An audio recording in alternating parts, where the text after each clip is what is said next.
serata, numerosi, siamo contenti nonostante la pioggia perché sono convinta che sarà una possibilità, un incontro veramente significativo.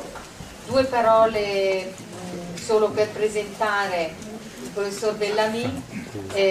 Nasce a Parigi nel 1985, completa gli studi a Versailles e si dedica alla filosofia. Nel 2005 entra alla Scuola Normale Superiore di Parigi e nel 2008 è promosso al concorso di filosofia. Dopo essere stato membro di 2 gabinetti ministeriali, torna a insegnare nei licei, dapprima nella periferia di Parigi e poi nelle classi di preparazione al concorso della Scuola Normale Superiore. Dal 2008 è vice sindaco indipendente di Versailles, assessore alle politiche giovanili, all'istruzione e alle politiche del lavoro. Nel 2013 ha fondato a Parigi le Soirée de la Philo, di cui poi abbiamo chiesto che ci racconti anche qualcosa, una serie di conferenze di filosofia per il grande pubblico. Cioè, vista l'età, mi sembra ha già fatto qualcosa. Poi, non so che cosa dire per introdurre questo incontro. Devo dire che in un momento in cui, per la realtà nella quale siamo immersi, spesse volte sembra prevalere il lamento, la rassegnazione, leggere le pagine di questo libro, del suo libro I diseredati, o sentirlo raccontare come è capitato a me un anno fa, veramente è come aprire una finestra e far entrare un'aria pulita e interessante, perché si trova il coraggio di guardare in faccia al mondo così come è fatto, senza paura di porsi delle domande vere, urgenti, con le quali a volte, magari come adulti, non abbiamo sempre il coraggio di avere a che fare. Questa sera il pubblico, come abbiamo spiegato anche il professor Bellamy, è abbastanza vario, ci sono insegnanti, ci sono genitori, comunque ci sono tante persone implicate nell'avventura educativa, ci sono anche studenti e sono sicura che comunque qualcosa per ciascuno questa sera c'è la possibilità di raccogliere e di portare a casa. Che cosa abbiamo chiesto al professor Bellamy? Beh, innanzitutto gli abbiamo chiesto di raccontare la sua esperienza personale, soprattutto dell'insegnamento in questa scuola parigina, dalla quale hanno iniziato a sorgere, anche per delle questioni drammatiche che ha incontrato, delle domande e come da questo ha iniziato ad approfondire queste domande e a cercare delle risposte. Come lui dice nello stesso libro, perché entrare in classe? Dobbiamo educare e insegnare senza sapere perché? Rassegnarci a non avere nulla da trasmettere, come sollecitava il formatore del Ministero dell'Istruzione francese all'inizio di un corso per i docenti? Nel suo libro il professor Bellamy afferma, per esempio, vogliamo ancora educare ma non vogliamo trasmettere. Si è scelto di educare alla cittadinanza, alla tolleranza, al rispetto, ma a prescindere da qualcosa che dobbiamo consegnare. Perché quanto più l'educatore interviene e si impegna, sembrerebbe da tante diciamo, modalità o suggerimenti che vengono dalla cultura nella quale siamo immersi, tanto più uno vuole comunicare, tanto più ha qualcosa di sospetto.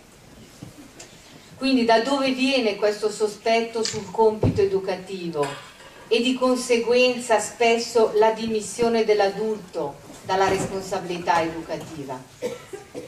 Alla fine l'ultima cosa che abbiamo anche chiesto è quello di proporci, come fa lui nella seconda parte del suo libro, alcuni spunti dalla sua esperienza proprio su come rifondare questa trasmissione di un'eredità della quale, lui dice, la nostra generazione ha privato i giovani. Per quello, dice, noi stiamo creando dei diseredati. E quindi come riprendere il valore positivo e profondo del compito educativo, come coinvolgere e rendere protagonisti i giovani della scoperta della ricchezza che viene da chi li ha preceduti. Quindi abbiamo chiesto un po' di fare questo percorso al professor Bellamy. C'è ovviamente la fatica della traduzione simultanea. Adesso cioè, lui è molto bravo comunque, io l'ho già sentito, è capace di stare nei tempi. Ci piacerebbe poi, dopo questo suo, diciamo, questa sua proposta di intervento, anche magari lasciare un attimo la possibilità di domande. Quindi lascio la parola al professor Bellamy, grazie. Buonasera. C'est une très grande joie pour moi de vous rencontrer et je suis très impressionné de vous voir si nombreux ce soir. È una grande gioia per me incontrarvi e sono impressionato dal vostro numero questa sera. Et je vous demande déjà pardon de ne pas savoir assez votre langue pour pouvoir vous parler directement, et je remercie M. Beghi de faire l'interprète. E quindi mi dispiace di non sapere sufficientemente la vostra lingua da potervi parlare direttamente, quindi molto cortesemente vi ringrazio di questa opera di traduzione. Je vous remercie vraiment beaucoup pour votre accueil ce soir dans ce lieu d'éducation et pour l'occasion que vous nous donnez de réfléchir ensemble au sens de l'acte éducatif. Vi ringrazio molto per questa accoglienza in un luogo di educazione e quindi per l'occasione di riflettere insieme sul significato dell'opera educativa. Je viens à cette réflexion avec beaucoup d'humilité parce que je ne suis qu'un tout jeune enseignant et je ne voudrais pas vous partager ce soir un savoir-faire éducatif. Mi approccio a quest'opera con grande umiltà perché in fondo non sono che un giovane insegnante e quindi non vorrei mettermi davanti a voi come colui che sa tutto. Mais j'ai réfléchi sur cette question de l'éducation quand j'ai commencé à enseigner pour essayer de retrouver d'abord pour moi-même le sens du métier que je faisais. Ma mi sono fatto delle domande sul significato dell'educazione quando ho cominciato a insegnare proprio per ritrovare per me stesso il significato del mio lavoro di educatore. En fait, tout a commencé avec un événement qui s'est déroulé en Italie, un concert donné à l'occasion de l'anniversaire de l'unité italienne et qui était dirigé par Riccardo Muti. In effetti l'origine di tutto è stato un concerto fatto in Italia per l'anniversario dell'unità, un concerto diretto da Riccardo Muti. Je regardais ce concert à la télévision et au moment où Muti dirigeait le chœur des esclaves, on lui a demandé un bis pour le Nabucco de Verdi. E quindi guardavo questo concerto alla TV e quando Muti ha diretto il concerto degli schiavi del Nabucco gli è stato chiesto un bis. Et il s'est tourné vers la salle et il a parlé à la salle et il a dit « Je veux bien faire un bis ». C'est très rare parce que Muti le fait très rarement. E lui si è voltato verso la sala e ha detto ok, facciamo il bis, e questa è una cosa molto rara perché Muti molto raramente concede un bis. Et il a dit, avant de faire ce bis, je voudrais que nous réfléchissions ensemble à ce que nous avons fait de notre culture. E le ha detto, prima di fare questo bis vorrei riflettere un attimo con voi su quello che abbiamo fatto della nostra cultura. Et de ce que nous avons su transmettre de notre culture aux générations qui nous suivent. E di ciò che abbiamo saputo trasmettere della nostra cultura alle generazioni che ci seguono. Et il a eu quelques mots infiniment émouvants et je regardais à la télévision et j'ai pleuré derrière ma télévision. E ha avuto delle parole estremamente toccanti, tanto che mi sono commosso davanti alla televisione ascoltandolo. Parce que ces paroles rejoignaient ce que je vivais au même moment, c'était ma première année d'enseignement et je me posais la même question. Qu'est-ce que nous avons fait de notre culture? Perché queste parole risuonavano quelle domande che erano vive in me perché era il mio primo anno di insegnamento e quindi mi chiedevo cosa abbiamo fatto della nostra cultura. J'ai commencé à enseigner j'étais dans un lycée, dans un quartier difficile et un quartier déjà très défavorisé. Insegnavo in un liceo che era in un quartiere difficile, già diciamo molto svantaggiato. Et le même soir où Riccardo Muti parlait et je le regardais à la télévision, un jeune a été tué devant mon lycée. E la stessa sera in cui c'era questo concerto di Mutiaro davanti alla televisione, un giovane è stato ucciso proprio davanti al liceo. Il avait 15 ans, il s'appelait Sami, et il a été tué pour une histoire absurde de rivalité entre bandes. Aveva 15 anni, si chiamava Sami ed è stato ucciso per una rivalità assurda, una storia assurda di rivalità tra bande giovanili.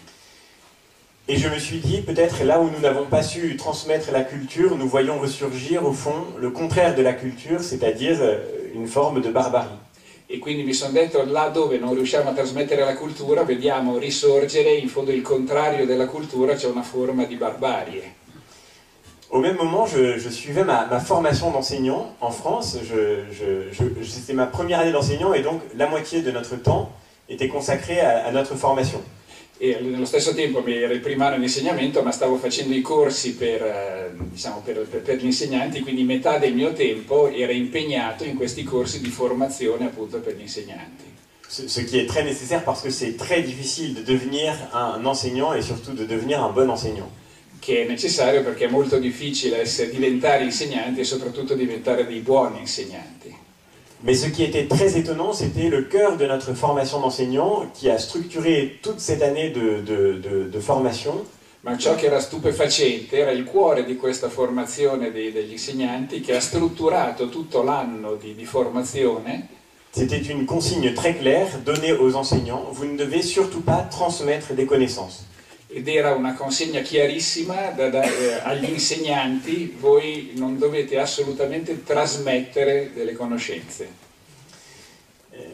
En fait, on nous expliquait que si nous transmettons des connaissances, c'est que nous nous plaçons dans le rôle de savants et que nos élèves sont des ignorants.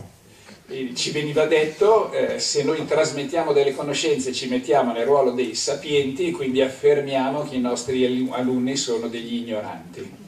Que pour le dire autrement, transmettre un savoir, c'est mépriser ses élèves. Cioè, detto in altri termini, trasmettere un sapere significa disprezzare gli allievi. En fait, ce que le ministère de l'Éducation en France voudrait supprimer, c'est exactement ce que nous vivons maintenant. E in effetti quello che il Ministero dell'Istruzione vorrebbe abolire in Francia è esattamente quello che sta accadendo qui in questo momento. Je vous parle, vous écoutez, j'ai un micro et vous n'en avez pas. Io parlo, mi ascoltate, io un microfono, voi non ce l'avete. Et en plus, on nous a mis sur une estrade et donc nous vous regardons d'en haut. E in più siamo su un palco, quindi vi guardiamo dall'alto in basso. Et donc c'est l'occasion pour moi déjà de vous demander pardon pour toute cette violence symbolique que vous allez subir ce soir. Quindi l'occasione per me di chiedervi subito scusa per tutta questa violenza simbolica che state subendo. Ce matin, en allant à l'aéroport, j'écoutais la radio, une grande radio publique française. Questa mattina andando in aeroporto ascoltavo una delle grandi reti della radio pubblica francese. Et un expert du ministère de l'Éducation disait nous devrions retirer la parole aux enseignants pour la donner aux élèves. E c'era un esperto del Ministero dell'Istruzione che diceva dovremmo ritirare la parola agli insegnanti per dare la parola agli alunni. Et il parlait de la belle parole spontanée que nous allons redonner aux élèves. E parlava della bella parola spontanea che dovremmo ridare agli alunni.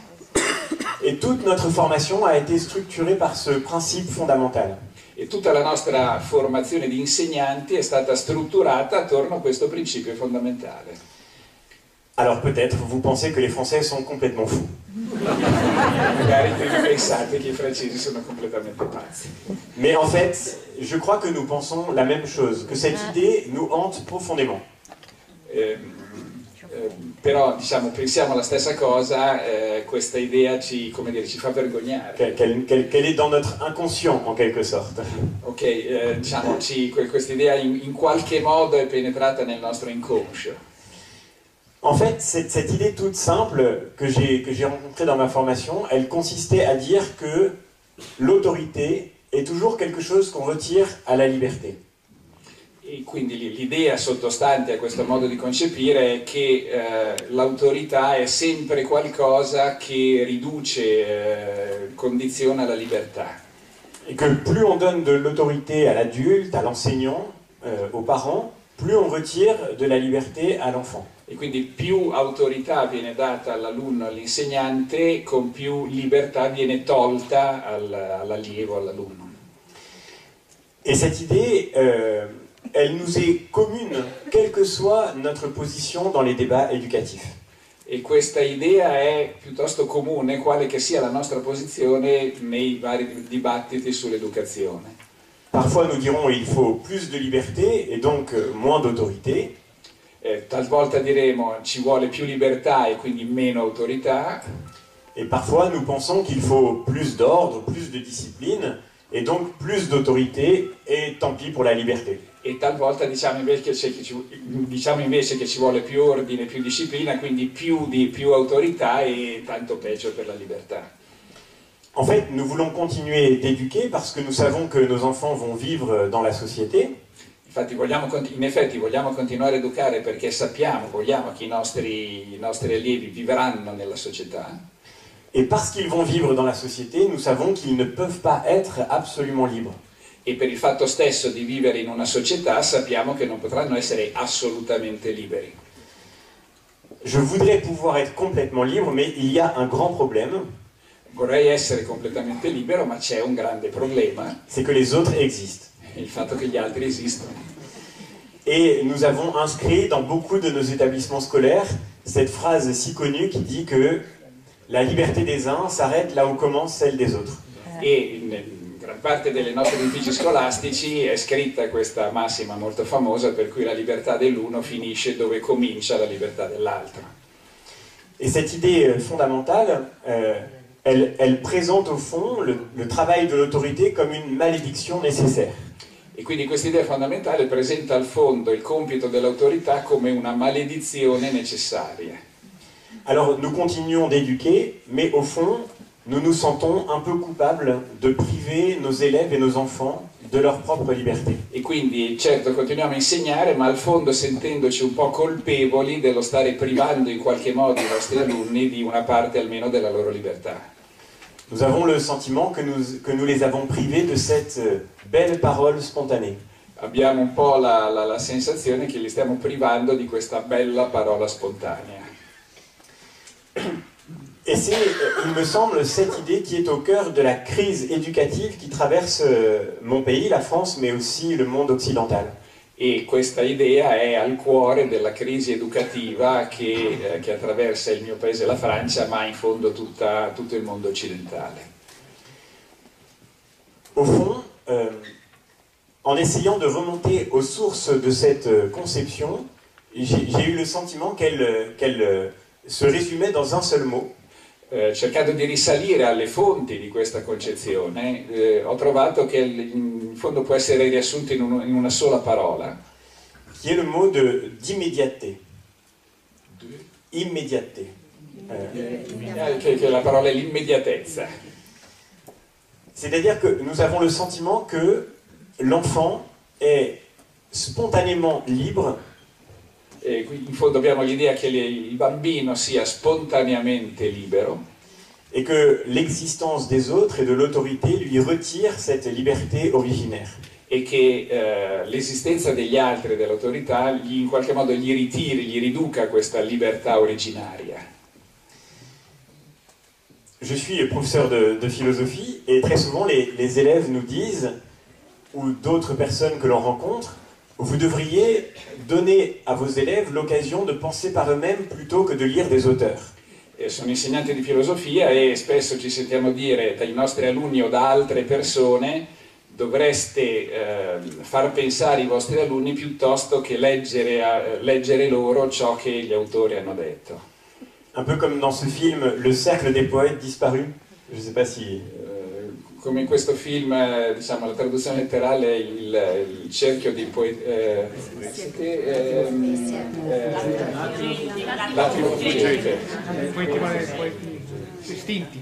Où un professeur de philosophie explique à ses élèves qu'il faut écarter les livres pour exprimer leur propre liberté. Sì, dove il professore di filosofia fa in fondo fisicamente fa strappare le pagine del libro per dire dovete affermare la vostra libertà. Et cette idée, au fond, elle traverse toutes les sociétés occidentales et tous les lieux de transmission. E quest'idea in qualche modo attraversa tutta la società occidentale e tutti i luoghi di trasmissione del sapere. Et elle traverse bien sûr l'école, mais aussi les familles. E attraversa le scuole, ma anche le famiglie. Et aussi, par exemple, prenons l'Église d'un pur point de vue sociologique. E anche, prendiamo la Chiesa strettamente dal punto di vista sociologico. Beaucoup de gens se sont dit, ce n'est pas parce que je suis de telle religion que je vais imposer ma religion à mes enfants. Molta gente si è detto non è perché io sono di questa religione che vado in qualche modo a imporre la stessa religione ai miei figli. Il faut transmettre moins pour pouvoir leur laisser l'occasion de faire un choix qui soit libre. Bisogna trasmettere di meno per dare a loro la possibilità di fare una scelta libera. Et je ne crois pas du tout qu'il faille blâmer les adultes qui ont fait cela. Non credo affatto che si debbano biasimare gli adulti che hanno fatto questo. Parfois les parents se plaignent que les enseignants sont devenus très mauvais. Talvolta i genitori si lamentano che gli insegnanti sono diventati molto scarsi. Parfois les enseignants se plaignent que les parents sont devenus très lâches. Allo stesso modo gli insegnanti si lamentano che i genitori sono diventati troppo permissivi. Mais en fait, nous avons tous le même scrupule. Ma al fondo abbiamo tutti lo stesso scrupolo. Et finalement la même générosité, le même désir de liberté pour les enfants qui nous suivent. E al fondo lo stesso in fondo desiderio generoso, il desiderio di libertà per i bambini, per i giovani che ci seguono. Alors quand j'ai terminé mon année de formation, je me suis demandé si j'avais encore une seule bonne raison de continuer à enseigner. E quindi quando ho terminato il mio anno di formazione mi sono chiesto se avessi ancora almeno una buona ragione per continuare a fare l'insegnante. Parce que quand c'est des gens extérieurs qui critiquent votre métier, vous pouvez très bien le comprendre. Perché se sono degli esterni che criticano il vostro lavoro, questo diciamo ci sta tutto, insomma, lo capite bene. Mais quand c'est votre propre ministère qui vous explique que votre savoir est un boulet pour vos élèves, e però quando il vostro ministero che vi spiega che il vostro sapere è un peso per i vostri alunni, et quand votre formation a consisté à décrire la transmission comme une prison pour la liberté des générations qui viennent, e quando la vostra formazione è consistita nel descrivere la vostra trasmissione come una prigione per la libertà per i giovani che vi sono affidati, alors on se demande pourquoi on continue à enseigner. E allora uno si chiede ma perché continuare a insegnare? La réponse qu'on apporte à cette question, ordinairement, c'est sans doute une réponse utilitaire. La risposta che si dà a questa domanda di solito è una risposta utilitaristica. Sans doute, nous serions d'accord pour dire que l'école sert à préparer les élèves à leur métier de demain. Sicuramente sarebbero tutti d'accordo a dire che la scuola serve a preparare gli alunni al loro mestiere di domani. Je ne sais pas si vous seriez d'accord avec ça. Non so se sareste d'accordo. En tous les cas, je crois que c'est un immense mensonge. In ogni caso penso che sia un'immensa menzogna. Parce que l'école n'a aucune utilité pour préparer, ou très peu d'utilité pour préparer les élèves à un métier demain. Perché la scuola non ha nessuna o pochissima utilità nel preparare gli alunni a un mestiere per il domani. Un jour, un député français m'a dit « La réforme de l'éducation, c'est très simple. » Un giorno un deputato francese mi ha detto ma la riforma dell'educazione è una cosa molto semplice. On va prendre tout ce qui est enseigné à l'école et tout ce qui n'est pas utile dans la vie d'une entreprise, on le supprime. Allora si prende tutto quello che viene insegnato a scuola, si va a vedere che cosa non è utile nella vita di un'impresa e lo si toglie da quello che viene insegnato. Il prenait comme exemple le fait qu'il avait dû apprendre à jouer du pipeau quand il était au collège. Ha preso come esempio il fatto che aveva dovuto imparare a suonare uno strumento quando era a scuola. Et c'est vrai que ça semble bien ne servir à rien dans la vie professionnelle. E certo questo sembra non servire a nulla nella vita professionale. Mais si on accepte ce critère, on peut se poser ensemble cette question, pour ceux qui d'entre vous, parmi vous, travaillent. Ma se si accetta questo criterio, allora ci si può porre la seguente domanda per quelli che tra di voi lavorano. de tout ce que vous avez appris pendant les 15 ans de votre scolarité, qu'est-ce qui vous a été un jour directement utile dans votre vie professionnelle? Di tutto quello che avete imparato nei vostri 15 anni di percorso scolastico, che cosa vi è stato direttamente utile nella vostra vita professionale? Généralement, si on se pose cette question, on éprouve assez rapidement une forme de vertige dépressif. E se ci si pone questa domanda si prova rapidamente una sorta di vertigine depressiva. Je vois que vous comprenez très bien le français en fait. En réalité, beaucoup des choses que nous avons apprises ne nous ont jamais été utiles. In realtà molte delle cose che abbiamo imparato non ci sono mai state direttamente utili. Quand j'étais élève, je me souviens que certaines matières étaient déjà indéfendables, comme la philosophie par exemple. Quando ero un alunno mi ricordo che alcune materie erano palesemente indifendibili, come ad esempio la filosofia. Qui ne contribue pas beaucoup à l'économie d'un pays. Che non contribuisce all'economia di un paese. Mais avec certaines autres disciplines, les adultes étaient plus à l'aise. Diciamo, come con altre discipline, gli adulti erano più a loro agio. Par exemple, l'anglais, là c'était très facile. Per esempio l'inglese, lì era molto facile diciamo, documentare l'utilità. On vit dans un monde mondialisé, il faut parfaitement parler anglais, sinon on ne peut pas avoir de métier. Siamo in un mondo mondializzato, bisogna assolutamente parlare inglese, se no non si potrà avere un lavoro. Et donc il faut aller à l'école. E quindi bisogna andare a scuola. En fait, c'était un gigantesque mensonge. In effetti era una gigantesca menzogna. Parce qu'il y a beaucoup de métiers qu'on peut faire sans parler anglais. Perché ci sono molti lavori che si possono fare senza parlare inglese. Par exemple, professeur de philosophie. Per esempio il professore di filosofia. Et donc, si nous adoptons ce critère, nous allons vite considérer que nous avons perdu beaucoup de temps à l'école. E quindi se adottiamo questo criterio dobbiamo concludere che abbiamo a scuola perso una quantità enorme di tempo. Et c'est d'autant plus vrai que nous rentrons dans un monde qui est marqué par la réalisation de la promesse de l'immédiateté. E questo è tanto più vero in quanto entriamo in un mondo che è segnato dalla realizzazione della promessa dell'immediatezza. Et ce monde, c'est le monde du numérique, le monde des nouvelles technologies. E questo è il mondo del digitale, il mondo delle nuove tecnologie. Avant, on pouvait peut-être se poser la question, mais maintenant au moins les choses sont claires, puisque tout le savoir est sur Internet, il n'est plus nécessaire de l'apprendre. Diciamo, oggi ci si può porre la domanda, siccome il sapere è tutto su internet, non c'è più bisogno di impararlo. Je ne sais pas si vous avez des élèves dans la salle, mais... Non so se ci sono alunni tra di voi nel pubblico. J'espère que ça ne les découragera pas de venir en cours. Spero che questo non li scoraggi dal venire ancora a scuola. Mais pourtant, affrontons les choses en face.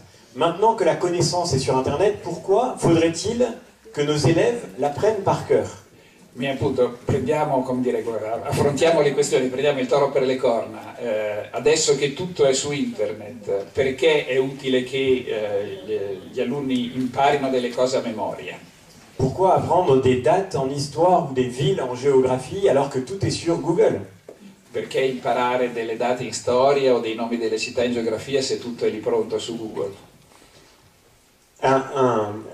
Le même député me disait, vous parlez toujours de transmission, mais en fait, vos élèves ont tous ça dans leur poche. Lo stesso deputato che citavo prima dice, parlate sempre di trasmissione, ma ognuno dei vostri alunni ha lo smartphone in tasca. Et avec ceci dans leur poche, vos élèves ont plus de connaissances en philosophie dans leur poche que vous en aurez jamais dans votre esprit. E con questo in tasca i vostri alunni hanno più conoscenza di filosofia nella loro tasca di quanto voi ne avrete mai nel vostro spirito. Et il avait raison. E aveva ragione. Il y a sur Internet, accessible gratuitement, la quasi-totalité du savoir philosophique universel. E c'è su internet, accessibile gratuitamente, la quasi totalità del sapere filosofico universale. Donc, si vous voulez obliger vos élèves à apprendre par cœur des choses qu'ils peuvent trouver par eux-mêmes gratuitement, quindi se volete costringere degli alunni a imparare a memoria delle cose che possono trovare da soli gratuitamente, si vous voulez les obliger à apprendre par cœur ce qu'ils pourront trouver quand ils en auront besoin, Se volete obbligarli a imparare a memoria ciò che potranno trovare quando ne avranno bisogno, c'est que vous êtes simplement un sadique. vuol dire che voi siete semplicemente dei sadici. C'est au fond, dans le numérique, la réalisation d'une utopie qui se matérialise. In fondo c'è nel digitale la realizzazione di una utopia che si materializza. Et cette utopie de l'immédiateté. È l'utopia dell'immediatezza. Maintenant, les élèves ont accès au savoir sans médiation, sans intermédiaire. Adesso gli alunni hanno accesso al sapere senza mediazione, senza intermediazione. Ils ne dépendent plus d'une médiation, ils ne dépendent plus de l'autorité d'un adulte. Non dipendono più da una mediazione, non dipendono dall'autorità di un adulto. Maintenant, me disait un ancien ministre de l'Éducation nationale dans un débat télévisé, maintenant les élèves sont délivrés de la tâche pénible d'apprendre.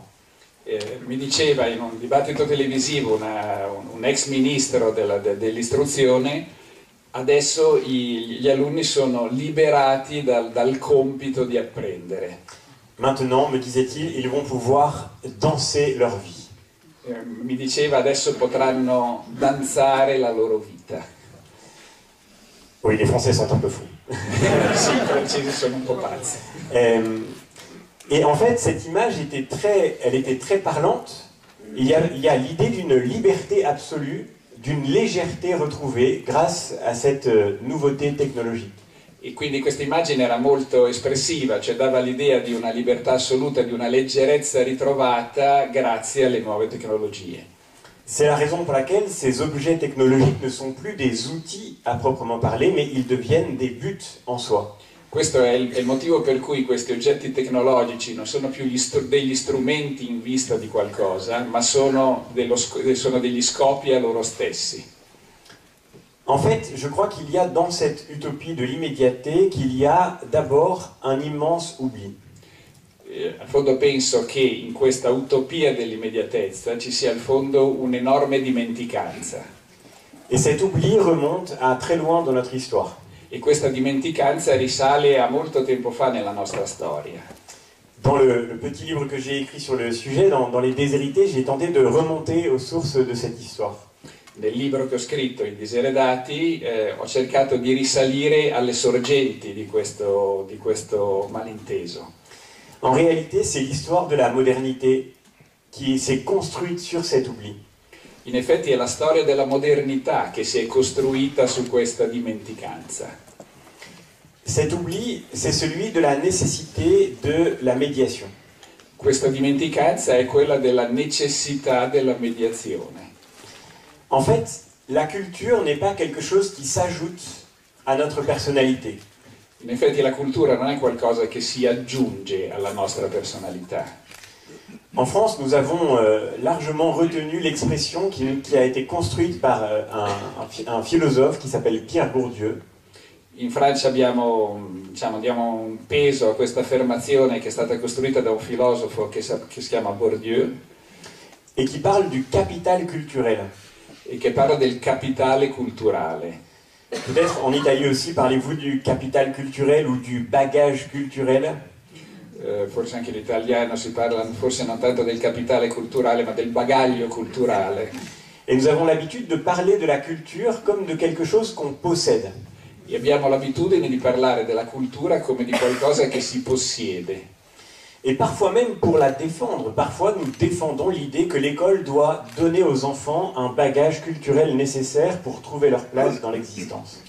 E non di rado noi stessi diciamo che la scuola deve dare agli alunni un bagaglio culturale per abilitarli ad affrontare l'esistenza. Au point que cette affirmation ressemble presque à une évidence. Tanto che questa affermazione sembra un'evidenza autoesplicativa. En fait, je crois qu'une telle affirmation contribue à condamner la culture, même quand nous prétendons la défendre. Però in realtà io penso che questa affermazione contribuisca a condannare la cultura proprio nel momento in cui magari la utilizziamo per difenderla. Si la culture est un bagage, il est évidemment nécessaire parfois quand on part en voyage d'emmener avec soi un bagage. Se la cultura è un bagaglio, e quando si va in viaggio è evidente che occorre portarsi un bagaglio, mais il est nécessaire en même temps de prendre avec soi le bagage le plus léger possible. ma al tempo stesso è utile e necessario prendere il bagaglio, diciamo, il più piccolo, più ridotto possibile. Parce que le bagage gêne votre liberté de mouvement. Perché il bagaglio intralcia la libertà di movimento. Et vous pouvez vous séparer de votre bagage sans cesser d'être vous-même. E potete separarvi dal vostro bagaglio senza cessare di essere voi stessi. Au point que le but dans la vie est peut-être de devenir un jour assez riche ou assez puissant pour que quelqu'un porte vos valises à votre place. Tanto che un obiettivo della vita potrebbe essere diventare un giorno così sufficientemente ricco, potente, da avere qualcuno che porti i vostri bagagli. Donc si la culture est un bagage, nous avons parfaitement raison de transmettre à ceux qui nous suivent le bagage le plus léger possible.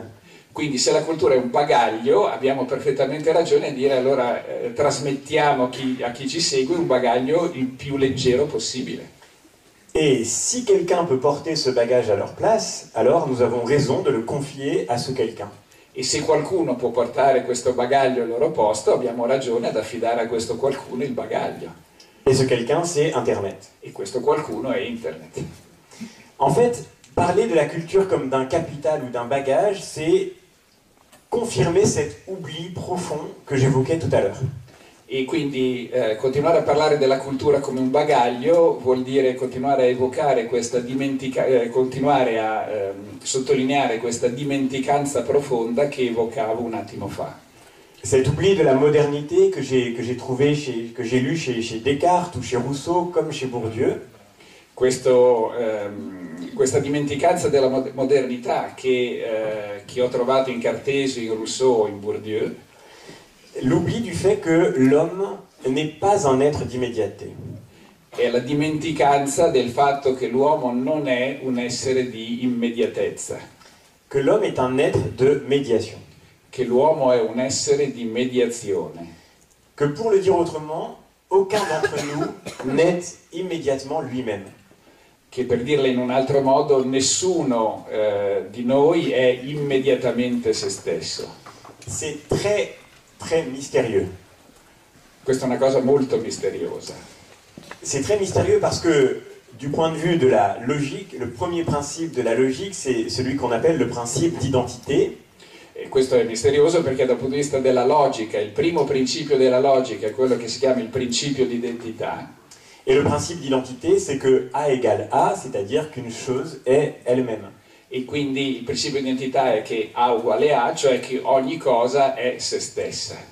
Mais pour ce qui nous concerne, aucun d'entre nous n'est immédiatement lui-même. Ma per quanto ci concerne direttamente, nessuno di noi nasce come immediatamente se stesso. Et c'est cela que nous avons oublié. Ed è questo che abbiamo dimenticato. Pour le comprendre, on pourrait prendre une comparaison avec l'animal. Per capirlo si potrebbe fare un paragone con l'animale. Pardonnez-moi d'être très schématique parce que l'animal est un sujet philosophique passionnant et qui appellerait une longue réflexion. Perdonatemi lo schematismo perché l'animale è un soggetto filosofico molto interessante che richiederebbe una lunga discussione. Mais pour aller à l'essentiel, on peut dire que l'animal est plutôt par nature un être d'immédiateté. Ma per semplificare si può dire che l'animale è piuttosto per natura un essere di immediatezza. Alors que l'homme n'est pas capable de cette immédiateté. Mentre l'uomo non è capace di questa immediatezza. Et c'est ce qui fait que l'animal est vraiment fascinant pour nous. E questo rende l'animale così affascinante per noi. Les abeilles n'ont pas besoin de faire des écoles d'architecture pour apprendre à construire des ruches. Le api non hanno bisogno di frequentare una scuola d'architettura per imparare a costruire gli alveari. Et les araignées n'ont pas besoin de faire des écoles d'ingénieurs pour apprendre à tisser des toiles. I ragni non hanno bisogno di andare a scuola di ingegneria per imparare a tessere le tele.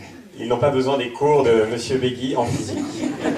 Non hanno bisogno dei miei corsi di fisica. Et pourtant, une toile d'araignée, c'est un miracle d'ingénierie. E pur tuttavia una tela di ragno è un miracolo di ingegneria. Mais la petite araignée sait immédiatement faire cela. Ma il giovane ragno è immediatamente capace di produrlo. Et il y a un peu de temps, j'ai regardé un film dans lequel on voit la naissance des tortues de mer. Mi è capitato recentemente di vedere un film che faceva vedere la nascita delle tartarughe di mare. Alors, elles sont sous un tas de sable chaud sur la plage. Sono sotto un mucchio di sabbia calda sulla spiaggia. Et les petites tortues de mer, elles sortent tout ensemble de leur tas de sable. E le piccole tartarughe di mare escono tutte insieme da questo mucchio di sabbia. Et elles vont directement dans la mer. E vanno direttamente in mare. Parce que sinon les oiseaux arrivent et les mangent. Perché sennò gli uccelli arrivano e se le mangiano. Et la tortue qui les a pondues, elle est déjà partie depuis très longtemps. E la tartaruga che aveva deposto le uova se n'è già andata da lungo tempo. C'est donc très mystérieux. Comment les petites tortues savent qu'elles doivent aller très vite dans la mer? Quindi è misterioso, come fanno le tartarughe uscite dall'uovo a sapere che devono andare subito in acqua? Elles pourraient tourner autour, regarder, se dire que c'est joli, vous voyez. Potrebbero guardarsi in giro, guardare il paesaggio, dire guarda com'è bello. Mais non, elles savent immédiatement ce qu'elles ont à faire. Invece sanno immediatamente che cosa devono fare. Et en regardant les images, je me posais une autre question encore plus étonnante. E guardando le immagini mi ponevo un'altra questione ancora più stupefacente. Comment savent-elles de quel côté est la mer? Come fanno a sapere da quale parte è il mare? Elles ne cherchent pas, elles y vont directement. Non stanno a cercare, ci vanno direttamente. Comme les oiseaux migrateurs savent immédiatement, sans avoir suivi un GPS, à quel endroit ils doivent aller. Come gli uccelli migratori sanno immediatamente, anche senza usare il GPS, dove devono andare. À côté de la petite abeille ou de la petite araignée ou de la petite tortue de mer, le petit bébé humain, il apparaît très démuni. A confronto con la giovane ape, il giovane ragno o la tartaruga, il bebè umano appare completamente sprovveduto. J'ai le droit à une dernière histoire d'animal. J'ai regardé un soir dans un hôtel, pendant la nuit, j'ai regardé par hasard un documentaire qui parlait des bouquetins. Je teste le traducteur. Ho visto un documentario che parlava degli stambecchi. Alors, 24 heures après leur naissance, le documentaire raconte qu'ils gambadent dans la montagne comme ils le feront toute leur vie. E il documentario illustrava che 24 ore dopo la loro nascita sanno sgambettare sulla montagna come lo faranno poi per tutta la loro vita. La montagne, hein, compliqué. Et alors, je regarde ça et quelques jours après, je vais dîner chez des amis qui ont un petit bébé. E dopo aver visto questo, pochi giorni dopo sono andato a cena da amici che avevano un figlio neonato. Et c'est souvent le cas quand c'est le premier bébé, la totalité du dîner est consacrée au dernier exploit en date du petit. E come spesso accade quando c'è un bimbo piccolo, la totalità della cena è dedicata all'ultimo exploit del piccolo. Et là, le grand exploit, il a 1 an et demi, le petit bébé, c'est qu'il commence à marcher. E lì il grande exploit era che a 1 anno e mezzo aveva cominciato a camminare. Et il fait 3 pas. Et il s'arrête et il repart. E fa 3 passi e si ferma e poi riparte. Et c'est très important. Ed è molto importante. Parce que sinon il titube mais il ne marche pas vraiment. E se no, appunto, se non riparte tituba ma non cammina veramente. 3 quarts d'heure sur ce sujet. 3 quarti d'ora su questo argomento. Tu te rends compte, c'est tellement impressionnant, il fait ses premiers pas. Ti rendi conto che mi colpisce così tanto, fa i primi passi. Alors moi évidemment je m'enthousiasmais avec mes amis bien sûr. Allora io ho mostrato entusiasmo con i miei amici ovviamente. Mais en moi-même je pensais au petit bouquetin. Tra me pensavo al piccolo stambecco. Et je me disais 1 an et demi. 1 anno e mezzo. Sur du plat, de la moquette. Sulla moquette in piano. C'est complètement ridicule. È completamente ridicolo. Le petit bébé humain que nous avons tous été a commencé par être infiniment démuni. Même marcher, nous avons dû l'apprendre. Il piccolo bebè umano che tutti siamo stati ha cominciato essendo completamente sprovveduto, anche camminare in piano è stata una conquista. Immédiatement, nous ne savions absolument rien faire. Immediatamente non sapevamo fare assolutamente nulla. À part pleurer pour dire que quelque chose n'allait pas. A parte piangere per segnalare che c'era qualcosa che non andava bene. Et prendre la nourriture qu'on nous tendait. E prendere il cibo che ci veniva dato. Mais sinon, nous ne savions rien faire. Ma se no non sapevamo fare assolutamente nulla. Et pourtant, n'importe quel petit bébé, le jour même de sa naissance, E purtuttavia ogni neonato, lo stesso giorno della sua nascita, il est capable de faire des choses extraordinaires. È capace di fare delle cose straordinarie. Il est capable de penser, de parler. È in grado di pensare, di parlare. Il est capable d'imaginer, d'inventer. È capace di immaginare, di inventare. Il est capable d'entrer en relation avec les autres et il est capable d'aimer. È capace di entrare in relazione con gli altri, è capace di amare. Mais pour accomplir toutes ces facultés qui sont en lui, Ma per portare a compimento, per realizzare tutte queste facoltà che sono in lui, il aura d'abord besoin de rencontrer une altérité. Avrà prima bisogno di incontrare un'alterità. Et même de rencontrer une autorité. E anche di incontrare una autorità. Par où viendra jusqu'à lui ce qu'on appelle la culture. Attraverso la quale arriverà fino a lui quello che si chiama la cultura. Qui est comme le travail de toutes les générations qui nous ont précédés. Che è come il lavoro di tutte le generazioni che ci hanno preceduto. Pour nous permettre d'apprivoiser notre propre nature. Per permetterci, come dire, di rifornire la nostra propria natura. Alors, comment définir la culture? Allora, come definire la cultura? La culture, ce n'est pas le fait de s'intéresser aux beaux-arts ou de fréquenter les musées. La cultura non è il fatto di interessarsi alle belle arti o frequentare i musei. Au sens philosophique du terme, disons de manière très rapide que c'est tout ce que les hommes ajoutent à la nature. In un senso filosofico molto rapido diciamo che la cultura è tutto ciò che gli uomini aggiungono alla natura. Et l'immense mystère de la condition humaine, c'est que nous avons besoin de la médiation de la culture pour apprivoiser notre propre nature. L'enorme mistero della condizione umana è che abbiamo bisogno della cultura per appropriarci della nostra natura. Prenons un exemple. Par exemple, prenons l'exemple de la langue. Prendiamo l'esempio della lingua. La langue est un produit culturel. La lingua è un prodotto culturale. D'ailleurs, il y a une pluralité de langues, comme nous en faisons l'expérience ce soir. D'altronde c'è una pluralità di lingue, come stiamo sperimentando questa sera. Elles sont le résultat d'une histoire, d'une construction, d'une élaboration, avec leurs richesses et leurs lacunes. Sono la storia di tutta una costruzione, di una elaborazione con le loro ricchezze e con le loro lacune.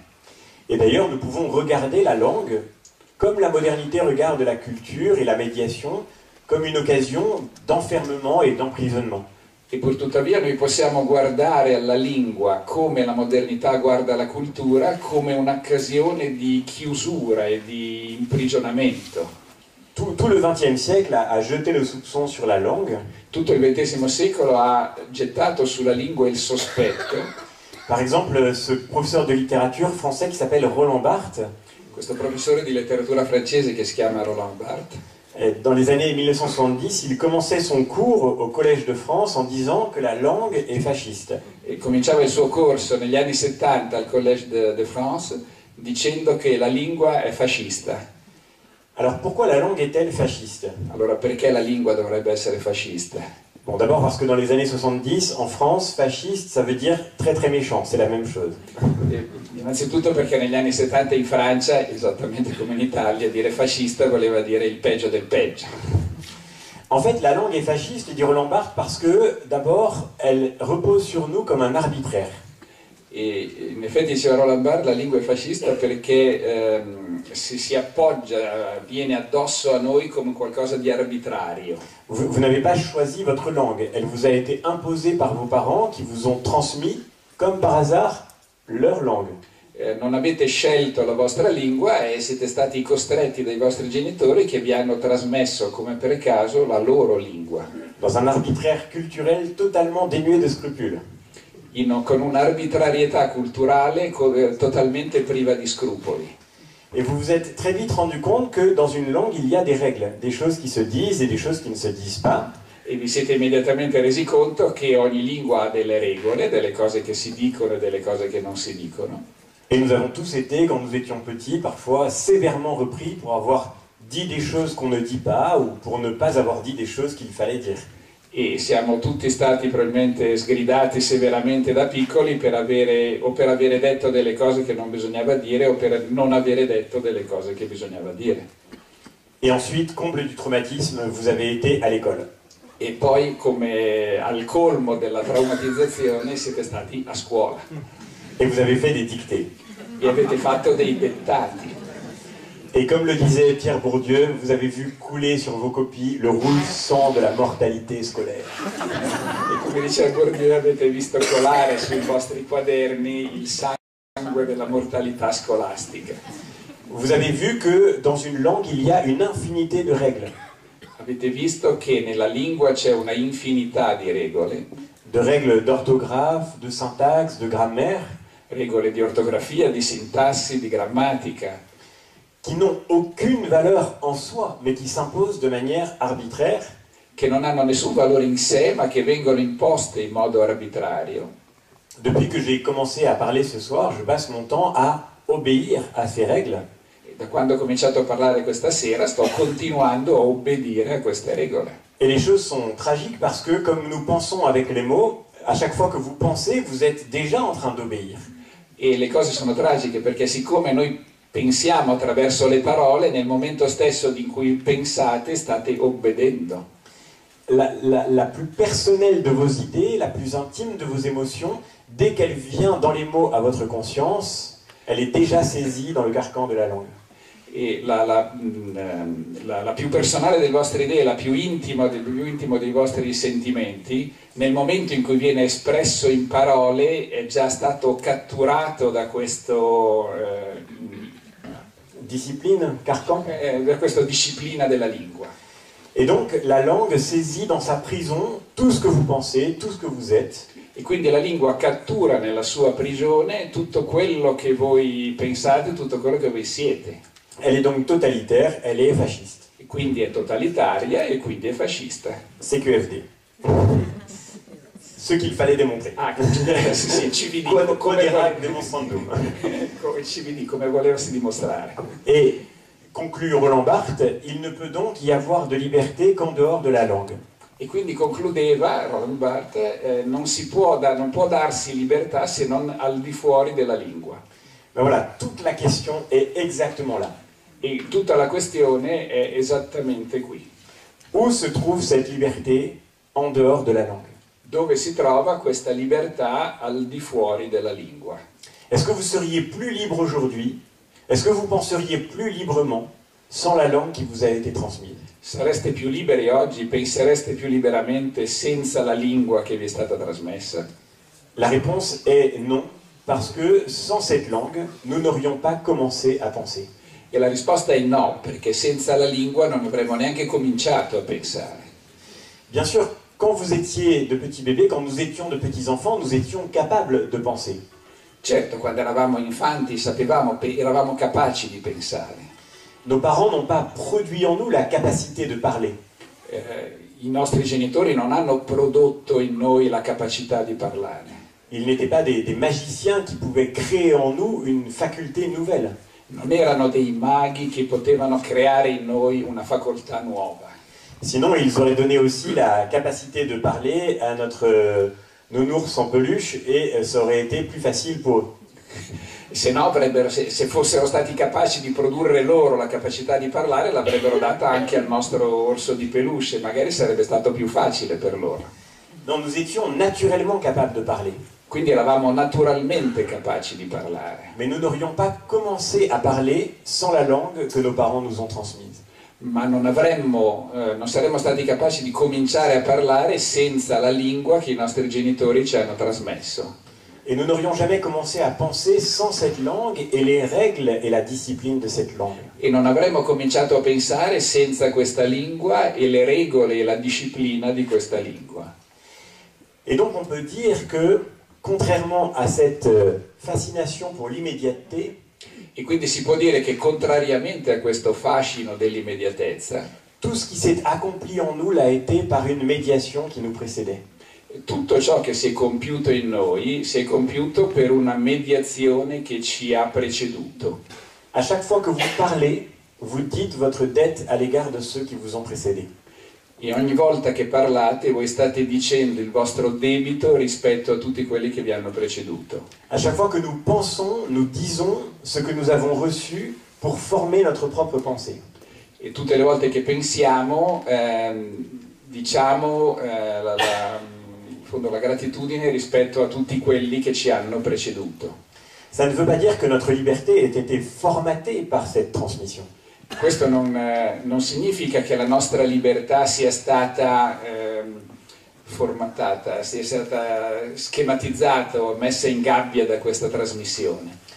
Bien au contraire, je pense que tous ceux qui sont parents ici ont vécu cette expérience vertigineuse.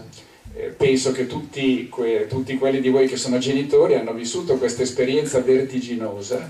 Quand vous apprenez vos mots à un enfant, vous lui donnez les moyens de parler. Quando insegnate a un bambino le parole, gli date modo di parlare, et vous lui donnez les moyens de penser par lui-même, e gli date i mezzi per pensare, per pensare lui stesso, et vous ne savez absolument pas ce qu'il fera des mots que vous lui donnez, e non sapete assolutamente cosa farà delle parole che gli state dando. peut-être avec ces mots, il deviendra le très grand romancier du XXIe siècle. Magari con queste parole diventerà il grande romanziere del XXI secolo. Il deviendra peut-être un très grand responsable politique. Diventerà magari un grande responsabile politico. Peut-être avec ces mots, il fera grandir d'autres personnes. Magari con queste parole farà crescere delle altre persone. Et peut-être et sans doute, malheureusement, il fera aussi souffrir d'autres personnes avec les mots que vous lui donnez. E magari purtroppo farà anche soffrire delle altre persone con le parole che gli state dando. En fait, vous fondez en lui une liberté nouvelle qui est imprévisible. E quindi state fondando in lui una libertà nuova che è imprevedibile. Toute notre liberté, nous la devons à ceux qui nous ont précédés. Tutta la nostra libertà la dobbiamo a quelli che ci hanno preceduto. Et le grand mystère de l'expérience humaine se résume à cette simple expérience. E il grande mistero dell'esperienza umana si riassume in questa esperienza, Que quand un adolescent en crise se révolte contre ses parents en disant « Je me moque de ce que vous m'avez transmis », che quando un adolescente in crisi si rivolta contro i suoi genitori dicendo me ne frego di quello che mi avete trasmesso, il le fait avec les mots que ses parents lui ont transmis. lo fa usando le parole che i suoi genitori gli hanno trasmesso. Et donc, il faut redécouvrir le sens de la médiation nécessaire. Quindi bisogna riscoprire il senso della mediazione necessaria. Ce matin, j'aurais eu envie de répondre à ceux qui disaient à la radio qu'il fallait redonner la parole aux enfants. Questa mattina avrei avuto voglia di rispondere a quelli che dicevano alla radio bisogna ridare la parola ai bambini. Que pour leur donner la parole, il faut d'abord leur donner la langue.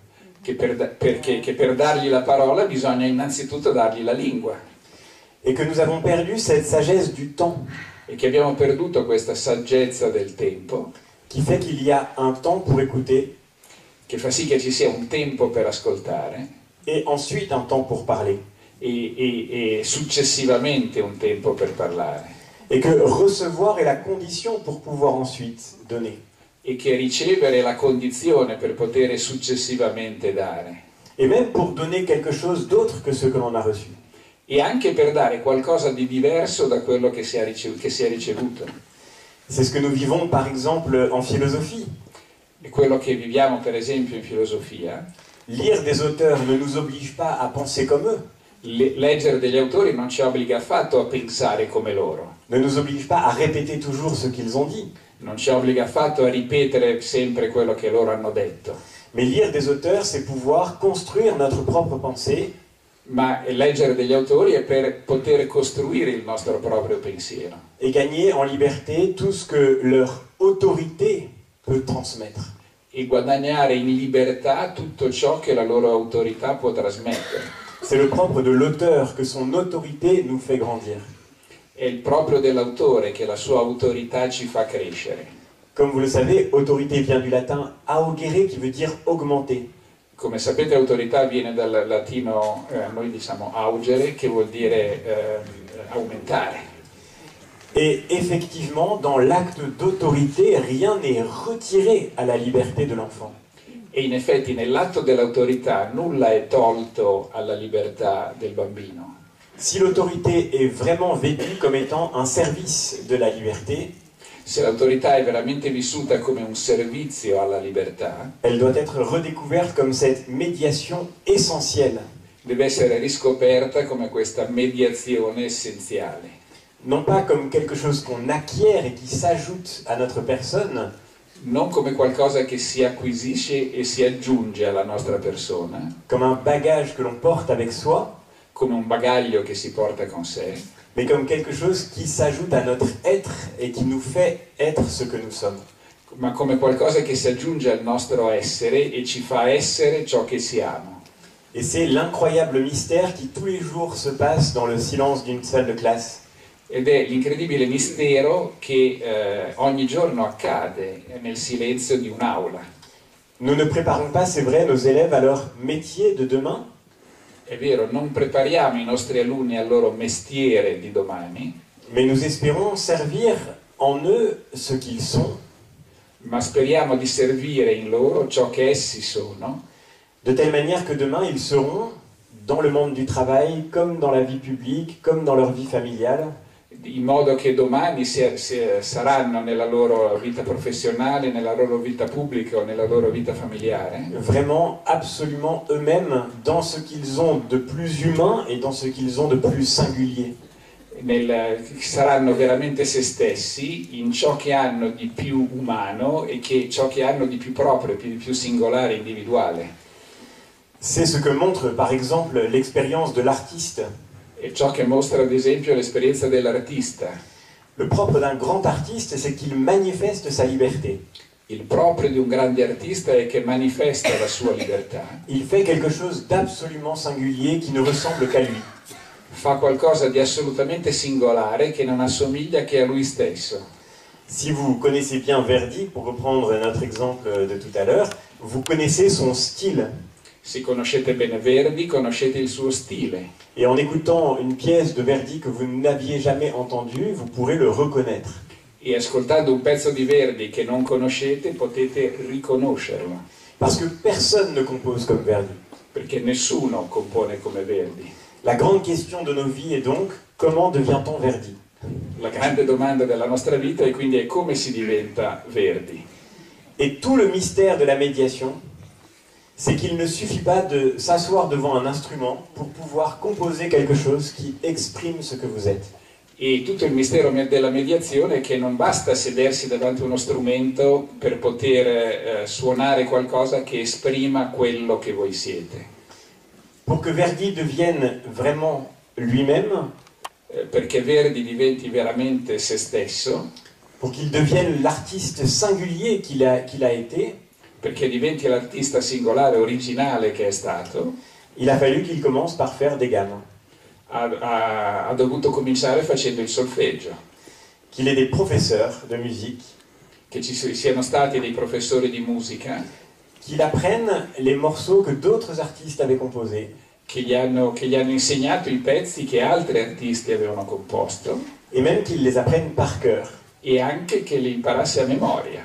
Et à la fin de tout ce chemin, ce qu'il a appris devient la matière de sa propre liberté. E alla fine di tutto questo cammino, quello che lui ha appreso diventa la materia della sua propria libertà. Et alors jaillit dans le monde quelque chose qu'on n'avait jamais entendu jusque-là. E allora scaturisce nel mondo qualcosa che non era mai stato sentito prima. Le Nabucco de Verdi. Il Nabucco di Verdi. Mais ceci suppose d'abord un long chemin. Ma questo presuppone un lungo cammino. Et ce chemin, c'est peut-être singulièrement ce qu'on appelle l'enfance dans nos vies. E questo cammino è ciò che si chiama l'infanzia nella nostra vita. Mais c'est peut-être aussi l'aventure de toute notre vie parce que nous sommes tous, nous devons tous rester des enfants. Ma è anche l'avventura di tutta la nostra vita perché tutti siamo o tutti dovremmo rimanere bambini. Nous aurons toujours ce travail à faire pour tenter de nous approcher de ce que nous sommes. Avremo sempre questo lavoro da fare per tentare di avvicinarci a quello che noi siamo. Et nous approcher de nous-mêmes supposera toujours de nous mettre d'abord à l'écoute de ce que les autres peuvent nous transmettre. E diventare noi stessi presuppone sempre metterci innanzitutto in ascolto di quello che gli altri possono trasmetterci. En ce sens, on ne devrait pas mettre dans nos règlements scolaires que la liberté des uns s'arrête là où commence celle des autres. Quindi non dovremmo mettere nelle nostre scuole il principio che la libertà degli uni si ferma dove comincia o termina dove comincia la libertà degli altri. Mais que toute liberté commence toujours par la rencontre avec les autres. Ma che ogni libertà comincia sempre nell'incontro con gli altri. Le fait que vous existiez n'est pas une menace pour ma liberté, Il fatto che voi esistiate non è una minaccia per la mia libertà, mais au contraire une chance pour moi d'être plus libre parce que vous pourrez m'apprendre. ma al contrario una possibilità per me di essere più libero perché voi, grazie a quello che voi potete insegnarmi. Si la culture rejoint notre être, alors nous devons retrouver le sens de l'apprentissage. Allora, se la cultura raggiunge il nostro essere, allora dobbiamo riscoprire il senso dell'apprendistato, dell'imparare. Et c'est tout autre chose de pouvoir trouver quelques dates sur Internet et de connaître un peu de chronologie par cœur. È una cosa completamente diversa saper ritrovare delle date in internet o sapere a memoria una cronologia. Connaître l'histoire par cœur, c'est pouvoir se repérer soi-même dans le temps. Il conoscere la storia a memoria vuol dire essere in grado di situarsi, di essere orientati nel tempo. C'est ouvrir les yeux en quelque sorte sur sa propre situation. È come è aprire gli occhi sulla propria situazione. C'est tout autre chose de pouvoir traduire des mots en anglais ou de connaître une autre langue que la sienne. È tutta un'altra cosa sapere tradurre delle parole in inglese oppure conoscere una lingua diversa dalla propria. Parce que rencontrer une autre langue, c'est pouvoir élargir sa propre pensée. Perché incontrare un'altra lingua è poter esprimere il proprio pensiero. Nous n'apprenons pas d'autres langues pour trouver un métier demain, c'est totalement absurde. Non impariamo delle altre lingue per trovare un mestiere domani, questa è una cosa assurda. Nous apprenons une autre langue pour une raison bien plus essentielle, Impariamo un'altra lingua per un motivo molto più essenziale, qui est que c'est dans les mots que nous pouvons voir le monde. e che attraverso le parole che noi possiamo vedere il mondo. Le mystère de la médiation est si fort que nous avons besoin des mots non pas seulement pour parler, Il mistero della mediazione è così forte che abbiamo bisogno delle parole non solo per parlare ni même seulement pour penser, e neanche solo per pensare, mais même pour voir le monde autour de nous. ma perfino per vedere il mondo attorno a noi. Je suis allé voir un chirurgien spécialiste de la main. Sono andato a vedere un chirurgo specialista della mano.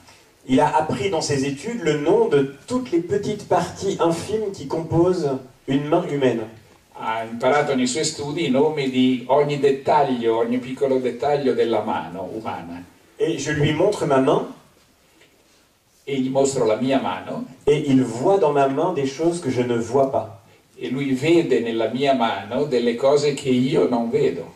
Pas parce qu'il a des meilleurs yeux que moi, Non perché abbia una vista migliore della mia, mais parce qu'il a appris par cœur un savoir qui est entré en lui pour élargir son regard, ma perché ha imparato un sapere che è entrato in lui affinché lui possa estendere il suo sguardo et pour le rendre sensible à l'infinité des nuances que le réel nous présente. e perché lo renda sensibile all'infinità di sfumature che il reale ci presenta. Apprendre par cœur, c'est se laisser transformer de l'intérieur par la culture que l'on reçoit. Imparare a memoria è lasciarsi trasformare dall'interno, dalla cultura che si riceve. Et c'est la raison pour laquelle la technologie numérique ne nous enlèvera jamais le chemin nécessaire de cette médiation essentielle. Ed è il motivo per cui la tecnologia digitale non ci toglierà mai questo cammino indispensabile della mediazione essenziale. C'est tout autre chose de pouvoir trouver une poésie sur Internet et de connaître un peu de poésie par cœur. È tutta un'altra cosa poter trovare una poesia su internet o sapere una poesia a memoria. Connaître une poésie, je ne sais pas si c'est la même expression en français, en italien, par cœur, c'est la connaître par le cœur en quelque sorte. In francese a memoria si dice par cœur, che vuol dire attraverso il cuore, quindi conoscere a memoria vuol dire in francese letteralmente conoscere attraverso il cuore. Et connaître un peu de poésie par cœur, c'est pouvoir reconnaître le monde autour de soi et se reconnaître soi-même. E conoscere delle poesie a memoria permette di riconoscere il mondo attorno a sé e di conoscere se stessi. Alors quand j'ai terminé mon année de formation, je me suis demandé si j'allais continuer à enseigner.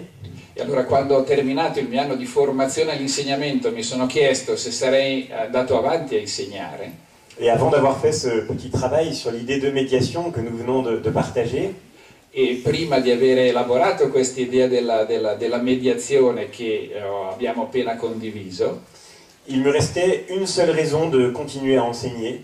mi restava un'unica ragione per continuare a insegnare, C'est que je savais bien que dans la culture que j'avais reçue, ma liberté n'avait pas été diminuée, e che sapevo bene che nella cultura che avevo ricevuto la mia libertà non era stata diminuita, mais qu'au contraire, j'avais trouvé l'occasion de me reconnaître moi-même. ma che al contrario avevo trovato l'occasione di riconoscere me stesso.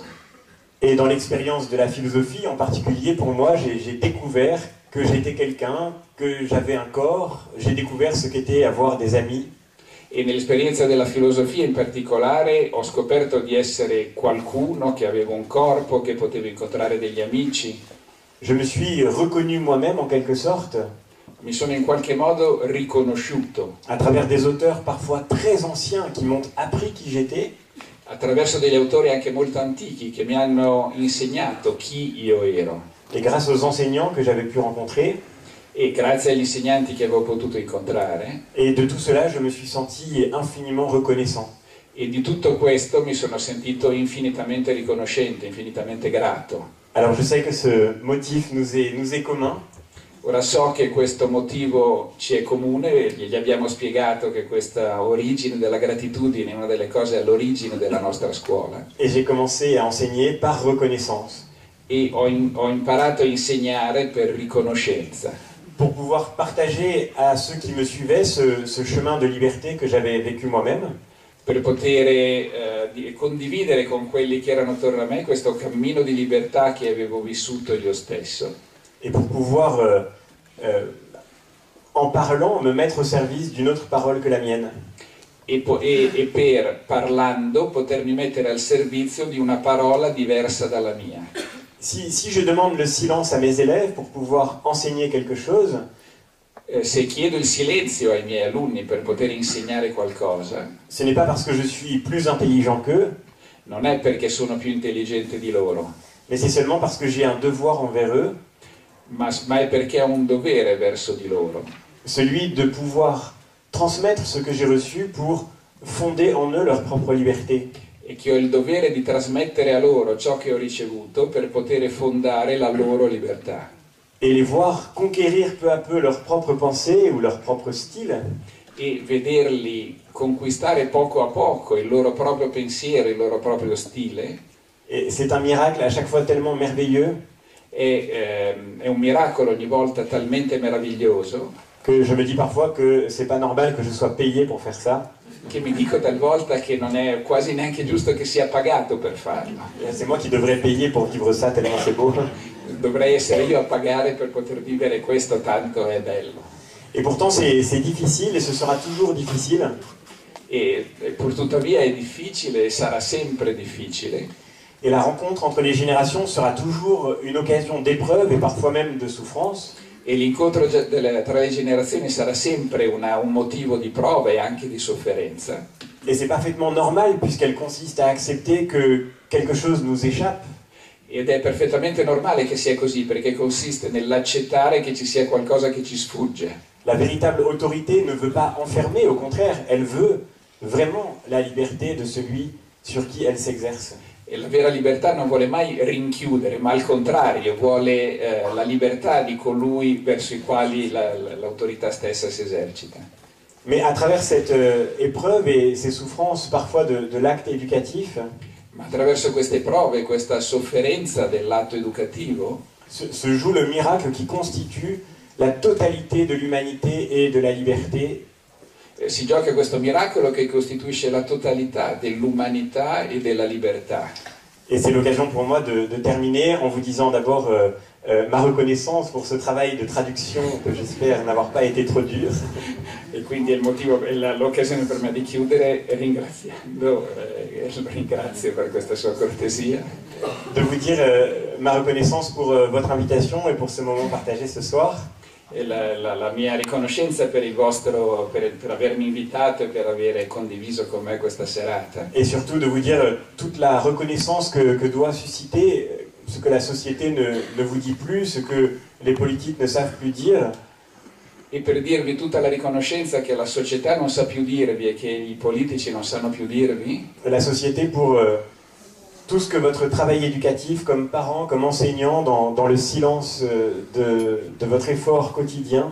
Tutta la riconoscenza del vostro lavoro educativo come genitori e come insegnanti nel silenzio dello sforzo quotidiano. Pour tout ce que vous faites grandir d'humanité et de liberté pour le monde de demain. Per tutto quello che fate crescere come libertà e umanità per il mondo di domani. Grazie mille.